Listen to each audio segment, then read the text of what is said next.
figure out that she's pretty well-traveled, well-spoken.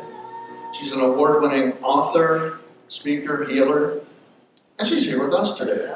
And I think, were you in Egypt? Is that what I heard? Oh, Egypt, and then in France. We are so glad you're here. Please come up, and please give a warm welcome for the first time to Dana Egypt.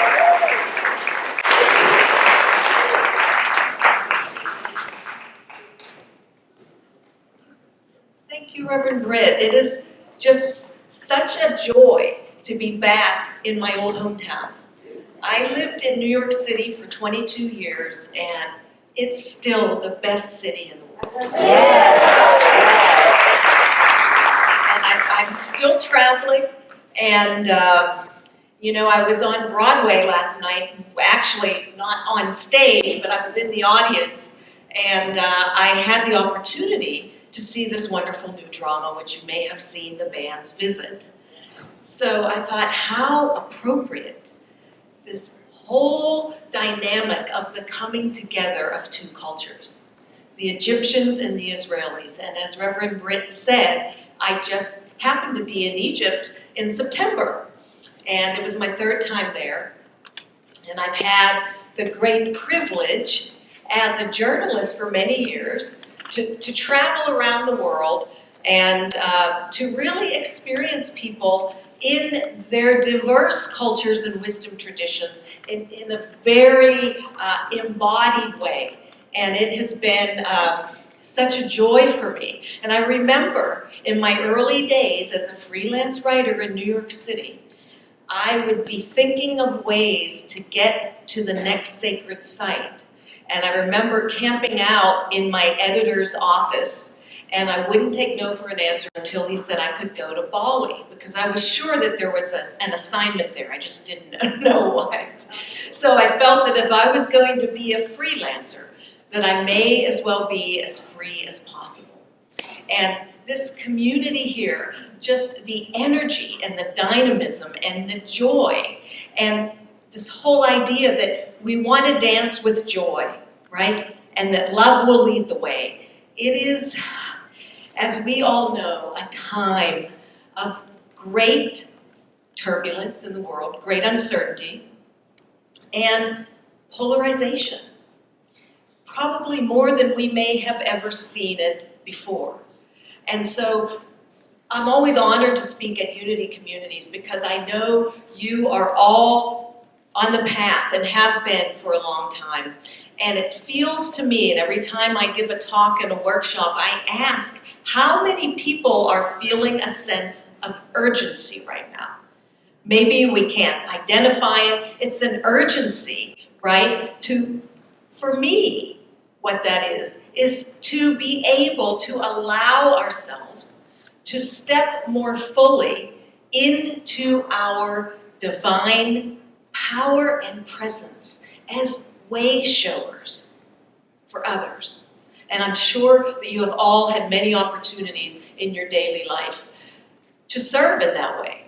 And more, those of us who have been on this path of the deep inner disciplined work and focus and purposeful intent, that we are feeling this urgency. And I like to envision it as the rising ship to the new earth, not the sinking ship. And so we are standing there in divine service, holding open the hatch, so to speak, to assist others in moving through to this rising ship of the new earth. And despite the outward appearances of polarization and tension and turbulence, we know that we are being called more and more to move so deeply into our heart centers that there is nowhere else to go but ultimately into this unified state within. And the more that we practice this, and we all have many spiritual practices and tools in our toolboxes at this point, the more that we practice this heart-centered awareness, right, the more the outer paradigm shifts.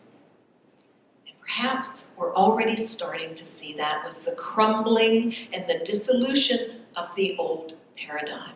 Way, way back in the 60s and 70s, it was called the New Age, the age that we're living in now. Now we say the new paradigm, the new Renaissance, the new Camelot, the new Jerusalem. What an exciting time to be here. Despite appearances to the contrary.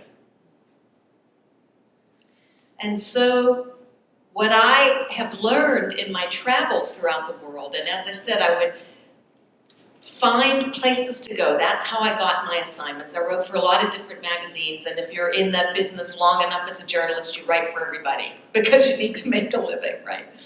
And so somehow my heart would call me to these sacred sites and to the world's wisdom traditions, because I knew it was much more, deep down, more than the act of writing the article about the culture and the travel, which I really enjoyed, and it was a lot of fun and a lot of work, but there was something more to it. And I realized that ultimately that journey out into the world, as it is for all of us, right, is a journey back here into the heart that takes us more deeply within. And I was really on so many of these sacred journeys, which began in I'd say my early 30s, so been going on for a while now. And it was all about, I began to see my own continuing, ongoing journey of inner illumination and expansion, is what I call it, which is the journey that we're all on. And it's really, whether we acknowledge it this way or not, it's a journey towards wholeness and unity. And what I discovered in all of these cultures, whether it was walking with the Aborigines in the Australian outback, where I had been sent to write about the Aboriginal rock art and contemporary art, and it was a cultural story, or whether it was to investigate a new tomb in Egypt with Kenneth Weeks crawling through Cave E5, or whether it was in the Cambodian jungles to walk with the Cambodian architecture students who were rebuilding Angkor after many, many years of destruction and devastation, or whether it was in Peru at Machu Picchu and experimenting with the sacred plant medicines. These were all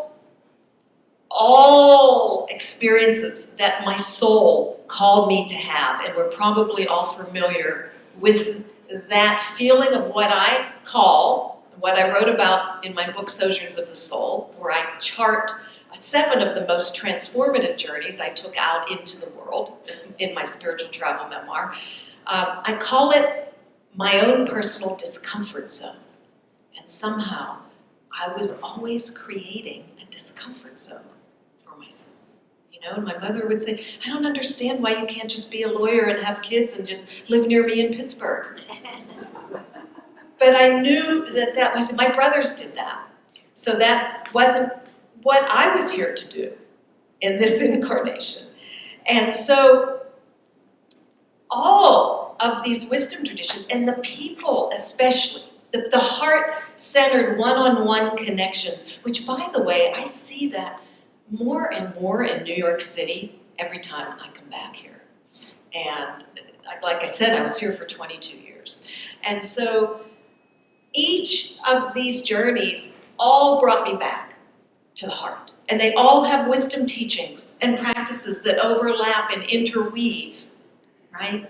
That brought me back here. And it really was only in hindsight when I began reflecting on all of these experiences, which ultimately, as I saw in hindsight, because I didn't plan it this way, it felt like a divinely orchestrated single movement journey up through my 7 main energy centers, where I was receiving a lot of revelations and mystical insights and energetic activations, whatever you want to call it. But I knew that I had really, I had walked to the edge of who I knew myself to be. And I feel that we're all being called to do that now in what sometimes feels like a very uncomfortable, to use a mild word, an unsettling way of the stripping away, right, of the layers, as the Course in Miracles says, to the awareness of love's presence within us, within the Sacred Heart Center. And, you know, I feel that Thomas Merton, the Trappist monk, had a wonderful word for this. And he said that what we are going through now, he's no longer with us on this earth, but this began, this inner transformation began decades ago, was a complete inner revolution of the heart, which he called a metanoia, which is an ancient Greek word for that inner revolution.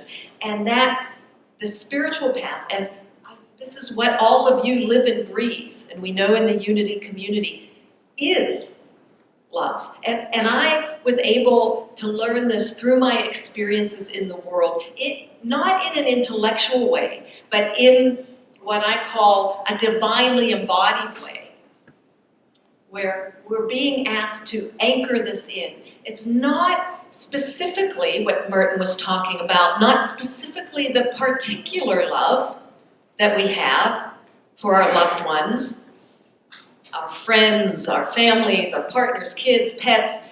We've all tasted that sublime nectar of that universal love, that unitive love that comes from that high heart center, right? Which connects us with all that is. And it's that high heart center from which we open, surrender, trust, and allow and receive that very high frequency of that non-dual, unitive love for all. You know, the Buddhists have a practice, you may be familiar with it, and I would do this on the New York City subways. And I even miss the subway, I have to say. Now that I live in Taos, New Mexico, which I sometimes call the last frontier.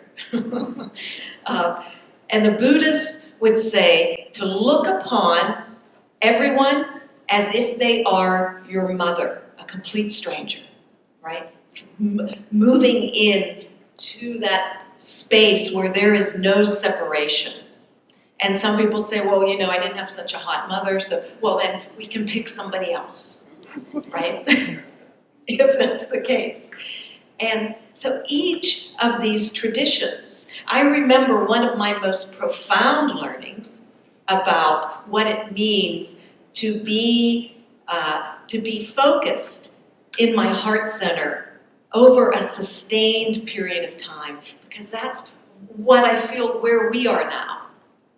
Those of us here in this community as the way showers of the new earth,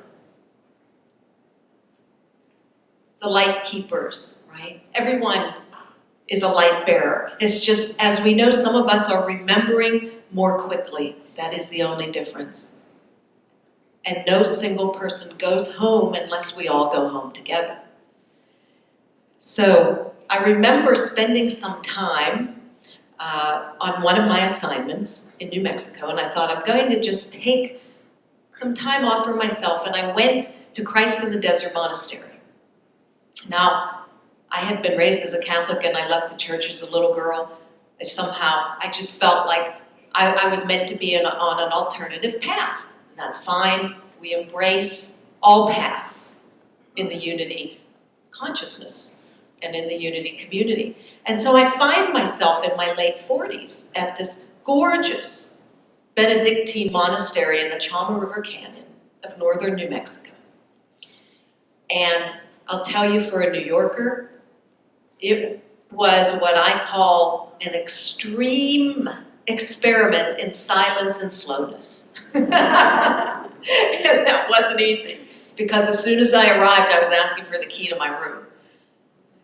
He said, "Lady, you must be from New York." So,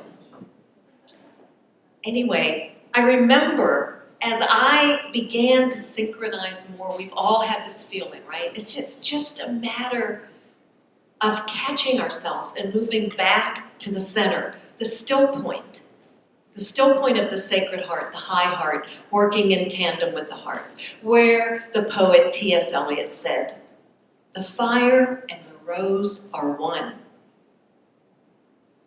The integration of all the opposites, all the dualities that we experience in this paradigm.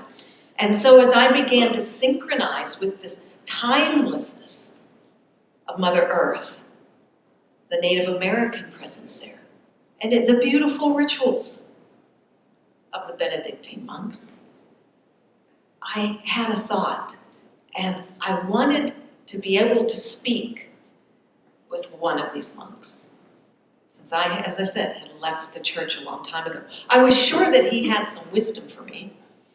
And so sure enough, as we know, when we are in that space of supreme presence, which is when we're focused in and through our heart centers, and we've dropped out of our minds and into our hearts, one of my favorite mantras that I keep reminding myself when I catch myself veering off the still point, right? That pendulum where we want to be like this as we move through these uncertain times, especially so we can be of even greater service to others.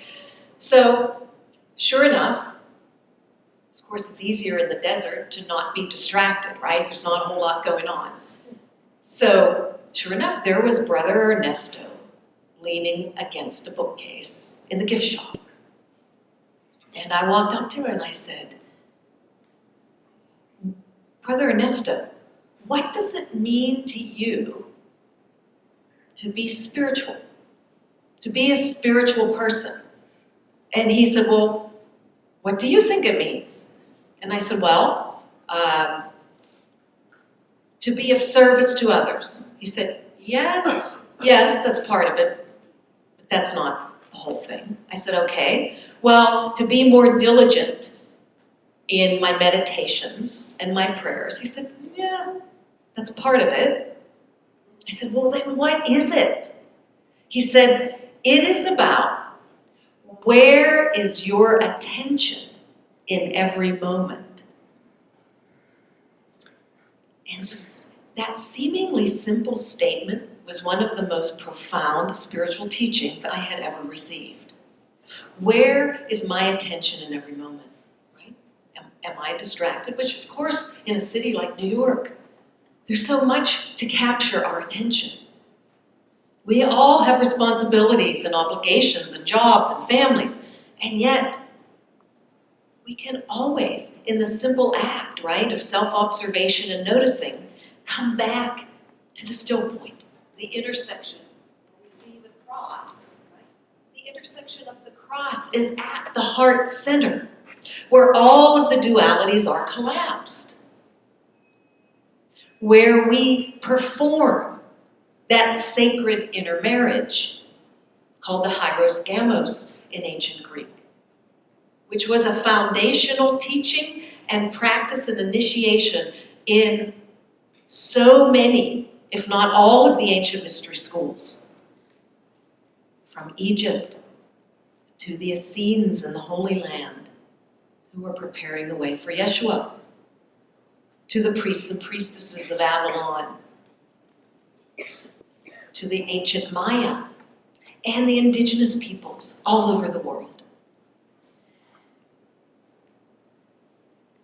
So when we're present, and what Brother Ernesto reminded me of is, where's my attention? Am I out of alignment in my thoughts, in my words, my actions, my perceptions? Or am I consistently refining? And we know it's an ongoing practice, and we know that we are what I call divine creator beings of infinite potential, infinitely expanding. And yet that moment by moment awareness where we can bring ourselves back in a nanosecond, in direct alignment with our I am presence. And I love the I am reading Our I Am presence, our electronic body of light, is said to exist about an arm's length above our crowns, in direct alignment with Source, on God, the Creator, whatever our word is for the infinite I Am. And so that is the only difference between the Ascended Masters, whether it be Yeshua or Mother Mary or Sai Baba at this point, or Yogananda, or any of the Buddha. All of the world's wisdom traditions have had the great teachers and mystics that have led the way and shown the way for us, leaving footprints of light into the future that we can follow. And for so many of these mystics, the way in and the way out was through the heart center. And the only difference between them and us, masters in the making, is that their attention, which was the implication of what Brother Ernesto said to me, their attention never wavered for a second.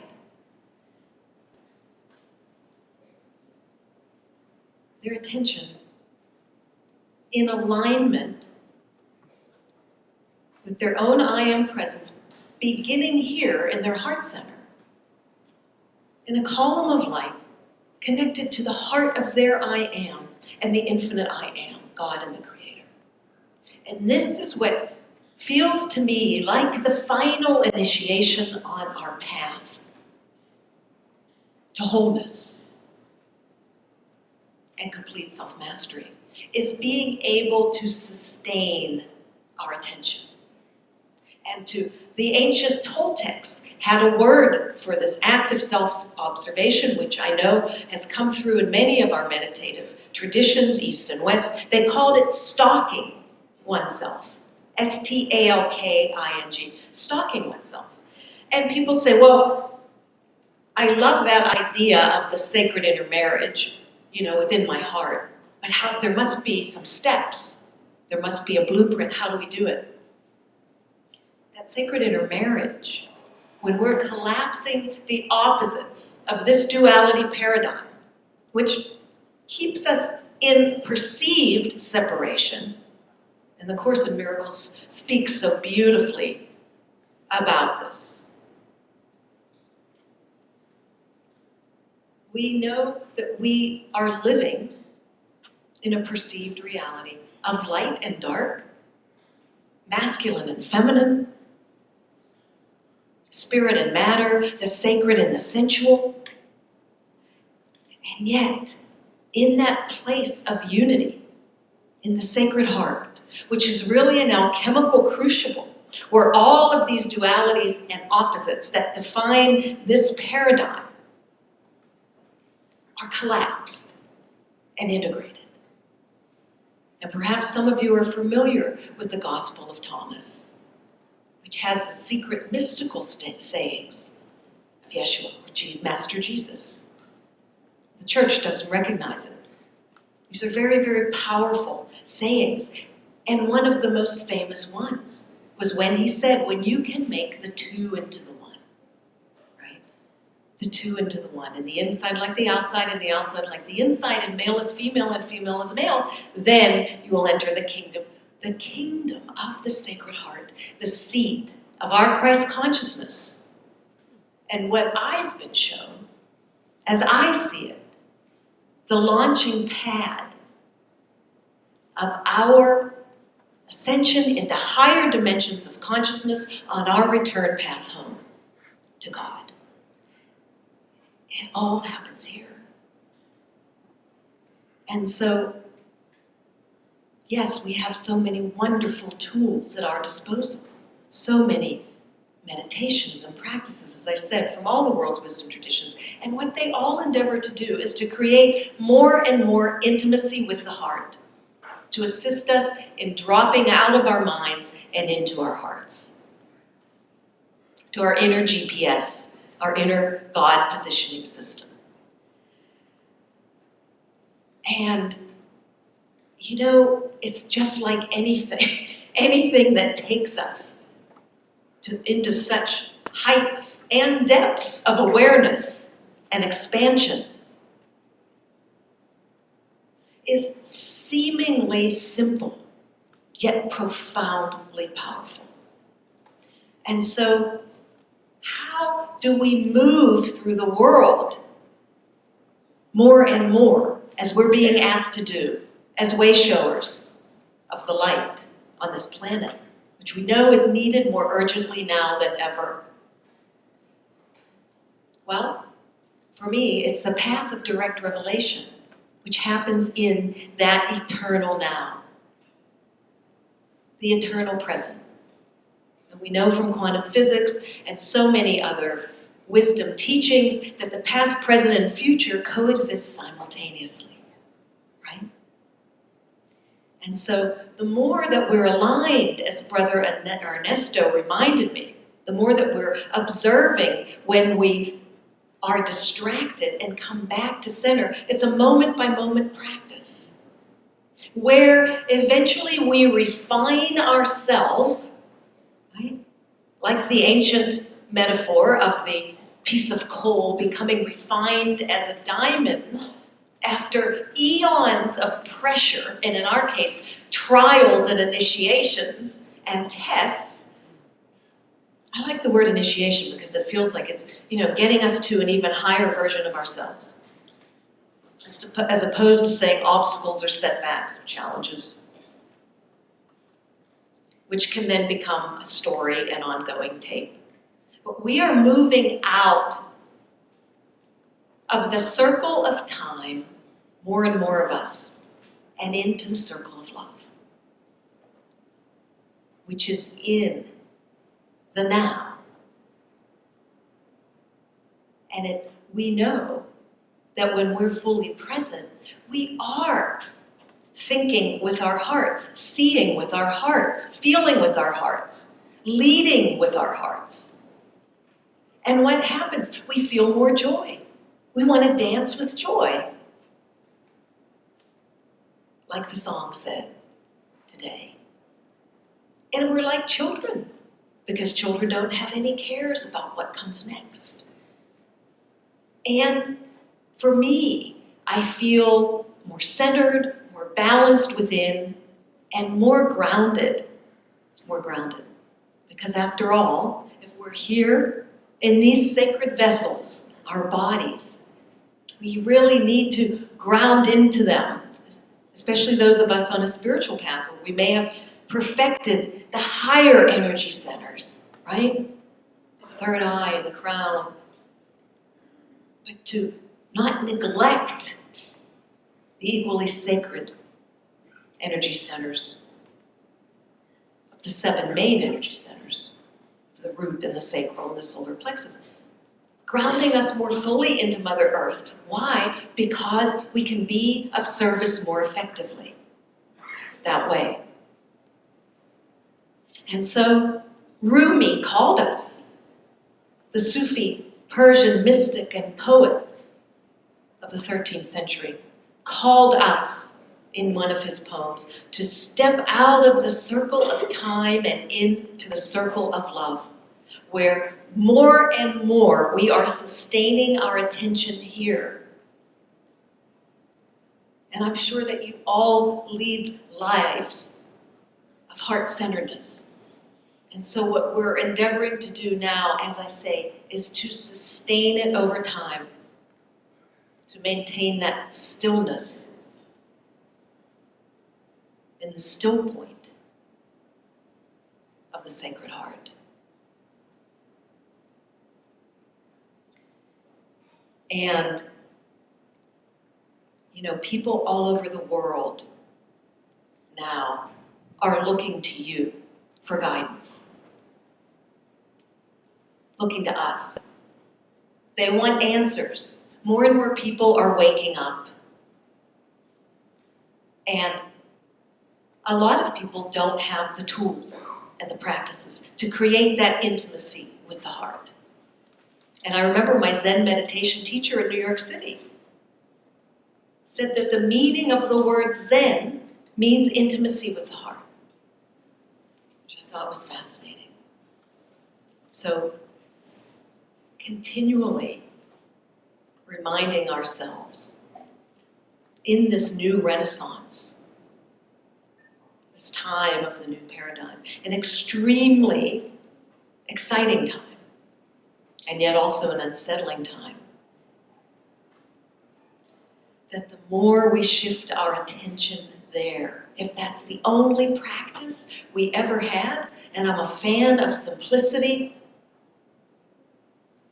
and we are all now acknowledging each other as masters on the path, igniting our hearts when we come together in community like this, like the lights on Indra's net. And as we continue to light each other up, we send these frequencies out through the grid system, the crystalline grid system of the planet and beyond. And so even just one simple smile, one simple eye contact, we know, can create a huge shift in consciousness. And we are all more powerful than we give ourselves credit for. And so, if we can just remind ourselves as much as possible that the only limitations to the self are those that we believe in. And if all we ever did was hold the vibration of joy and gratitude, however we do that, that would be enough to change this entire planet for the better. And it's happening. It's happening now. And it's just so exciting. And so to close, I just want to tell you about a message that I received when I was in the Holy Land in 2015. And I was reminded of this last night when I saw this beautiful play about the coming together of the Egyptians and the Israelis trying to find a common ground of understanding. It was such a heart-centered production. I remember stepping off the plane in Jerusalem, going to my hotel room and showering. And of course, there's fog on the mirror, right, when we step out of the shower. And what was traced in the mirror as if by an invisible hand was an infinity sign and a big, bulging heart. And I said to my husband, this is the theme of our journey and our lives. Infinite love. Infinite love. The high heart love. The love that demands that the lower self collapse into and merge with the other beyond all separation. And we're all moving there together. Remembering who we are and who we have always been. Mystics, magicians, lovers, and ambassadors of the light.